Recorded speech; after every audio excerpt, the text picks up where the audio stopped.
Our journey begins in the hamlet of Thorpe.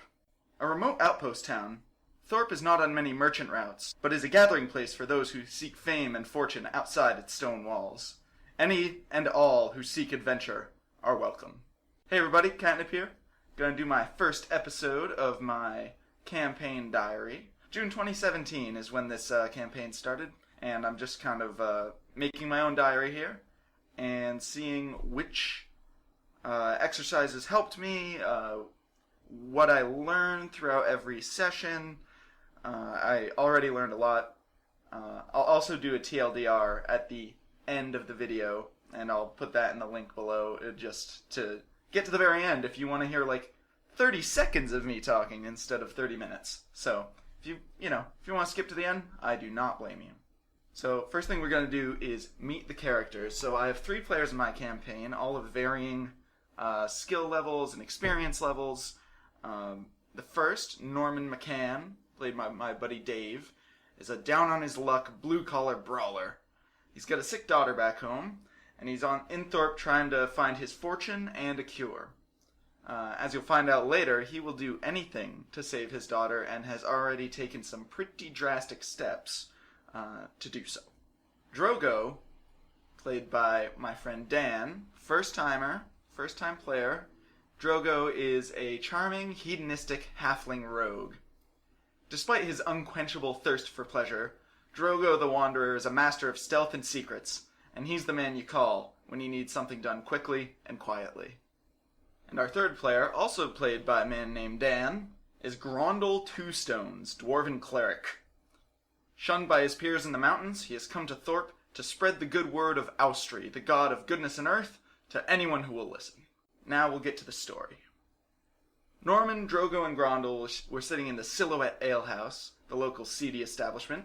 The old barkeep, Irene, brings them some ales, and Drogo, the first-time player, immediately starts flirting with the old woman.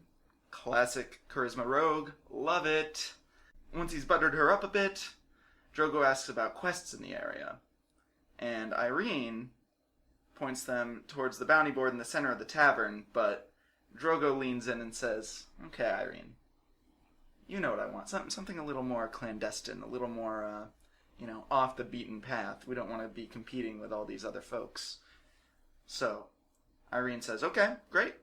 Meet me an hour after closing at the cellar door of this establishment." So, the boys pack up, drink, be merry, eat some food, and when the bar closes, they walk around for a while, and an hour later they sneak back, making sure to be very stealthy, to the cellar door.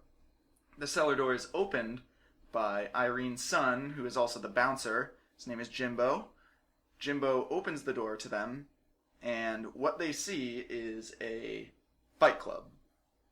An underground fight club in the basement of this bar. Immediately Norman is into this. He's like, yes, perfect, I'm a brawler, let's fight, I love this. So he immediately bets 50 gold on himself and enters the competition.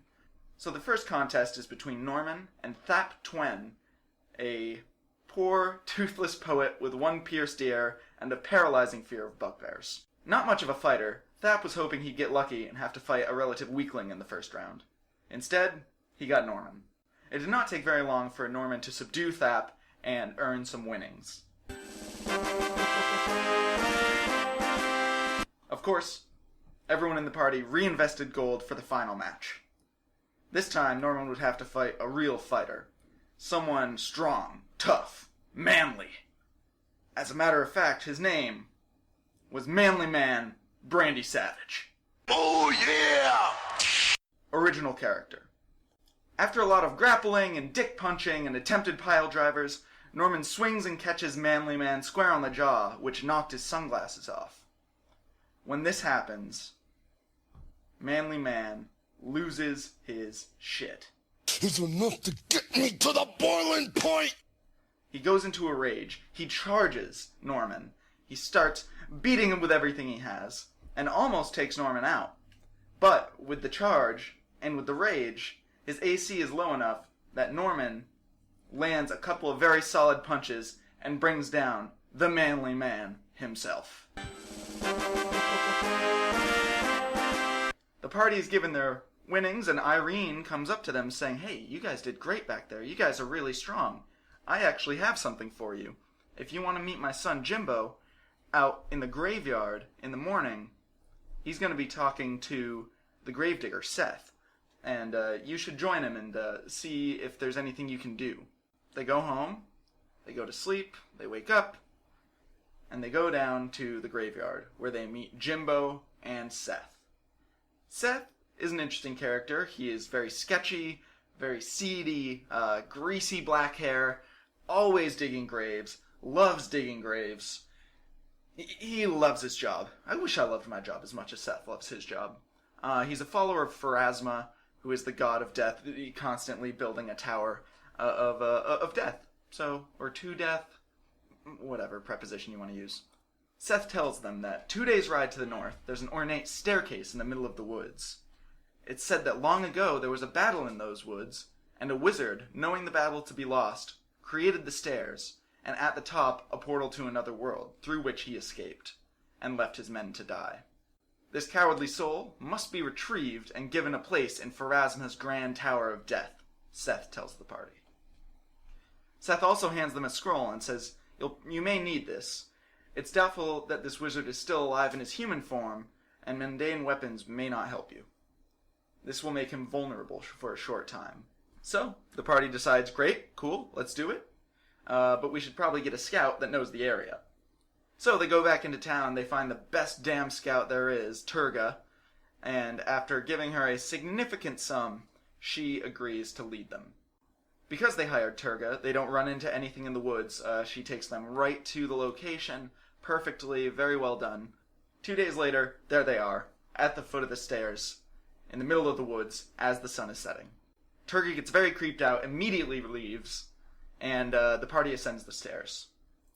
The party utters the incantation that was given to them from Seth, and, wouldn't you know it, door to another world, dun, dun, dun, and out comes a demi-lich, which is just like a weak lich that I kind of put together because they're all level 2.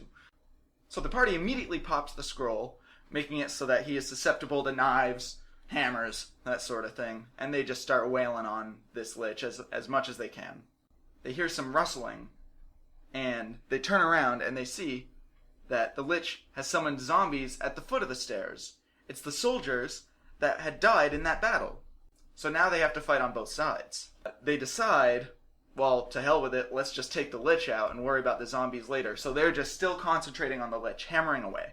It gets very low and decides to try and escape. So the lich does avoid all attacks of opportunity and makes it back through his portal. Dan, the Dan that plays Grondle, the cleric, looks at me and asks if he can roll a knowledge to see if there's anything he knows that can stop this from happening, because they don't want to go follow this guy.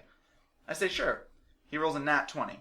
So, I give him information. He knows a secret ritual where if the entire party combines their life force and gives it to him, he could use this to open the portal. Everyone in the party at the table agrees to give up 1 permanent hit point right off the top. Everyone's down 1 hit point forever.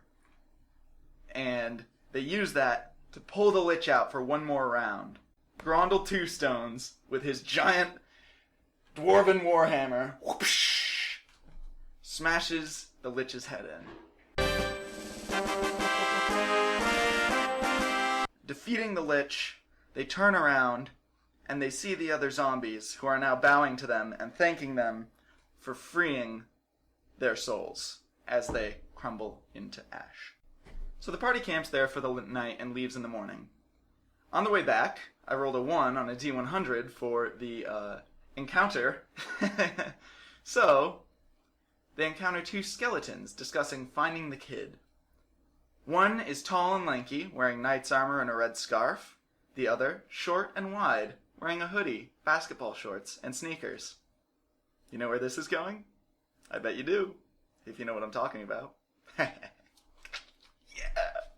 The party approaches the skeletons, and the tall one jumps up and puts his sword to Norman's face and demands if they've seen the child with wide open eyes.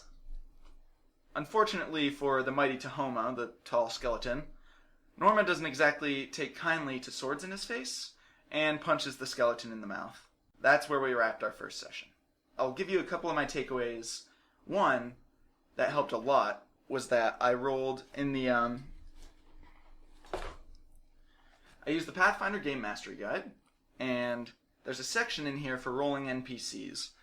I rolled about 8 or 10 NPCs, took about a half an hour, and that really helped because Thap Twan, the fighter that Norman fights in the very beginning, and the Turga, the scout, like, I had names, I had personalities, I had appearances. I hadn't assigned them those roles necessarily, but it really helped to coalesce the world and make it a lot more believable when they're like, oh yeah, can we go look for a scout? And I said, sure. And I pulled out my NPCs and I said, yeah, this one, like, you know, with a personality and appearance, it kind of made sense. I would just take one and be like, yeah, okay, so there's this woman named Turga who is willing to do this for you, and I could, you know, kind of play this character. So, and I would check it off and be like, all right, Turga is now a scout. So that was super helpful for me. It was that, and then also having 4 quest hooks was great. I had a couple more standard on the bulletin board, like, oh, you know, someone's having trouble with some rats, like, let's go kill them. We'll get some money. But they... I wasn't expecting them to get this demi-lich quest until much later, but that's another thing that really makes it seem much more believable when there's a lot of different stuff to do. I also told them some basics about Thorpe itself. For example, one of the ongoing projects is that Father Lorcello, he's like a local priest, he's trying to build a church to Iomade, and he hasn't been getting shipments of stone lately from the miners, so that's another thing they could have checked out. There's also trying to build a road between Thorpe and Angler's Quay, which is a fishing village up north.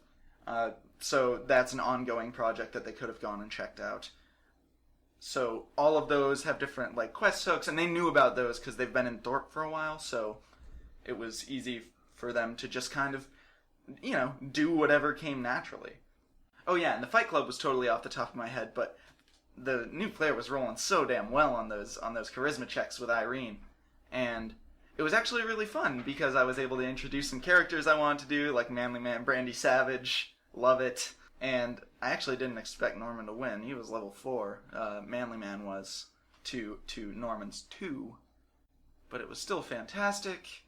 It was really fun, and it gave the new player Dan, who was playing Drogo the Rogue, a great introduction into combat. You know, just a one-on-one, very basic. They did a couple different combat maneuvers, grappling, tripping. So he kind of got like a little comprehensive tutorial there, which I thought was really cool. And he said it was helpful to kind of figure out, oh yeah, you roll the d20 to see if you hit. You know, even that sort of basic stuff. So now, the TLDR. Great first session with new and old players. They got a secret quest for beating Manly Man Brandy Savage, a totally original character, in an underground fight club. They fought a demi-lich. They saved the souls of some undead soldiers before punching a talking skeleton in the face. Preparing 8 to 10 miscellaneous NPCs and 4 quest hooks gave good authenticity and helped the players suspend their disbelief. Hope you enjoyed this video. Hope it was helpful. Leave comments in, as Matt Colville would say, the doobly-doo. Let me know what you liked, what you didn't like, what I could add to these videos, and hope you enjoyed. Cheers.